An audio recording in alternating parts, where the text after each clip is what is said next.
is a Runrig fan.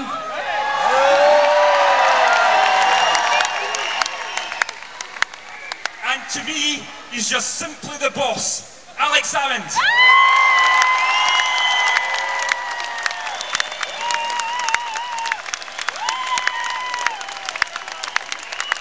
Ladies and gentlemen, I'm old enough to remember when Pete Wishart was the keyboard player for Runrig. Who else remembers Pete as the keyboard player? You know, they say when Brian took over, he simultaneously lowered the average age of the band and increased the average musical talent. But I would never say a thing like that to Pete. Ladies and gentlemen, I've got a very important job to do this evening. This is our year of homecoming, which has been a dramatic success.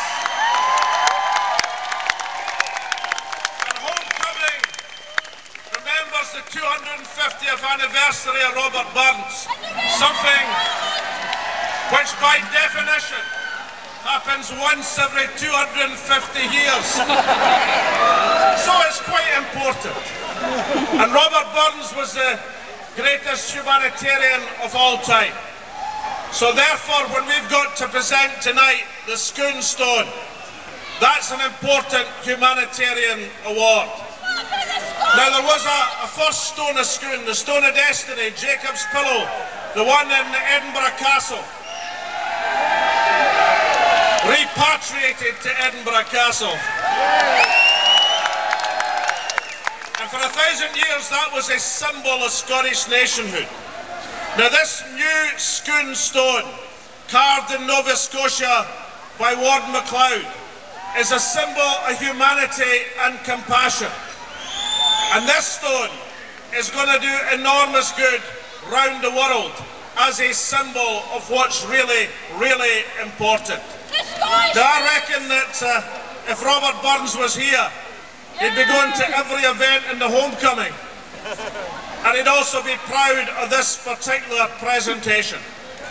So tonight we're going to present the first ever keeper of the Scone stone, something which as it travels round the world, arguing and demonstrating that humanity and compassion can make a difference in this troubled world, is going from country to country, place to place, doing good for humanity.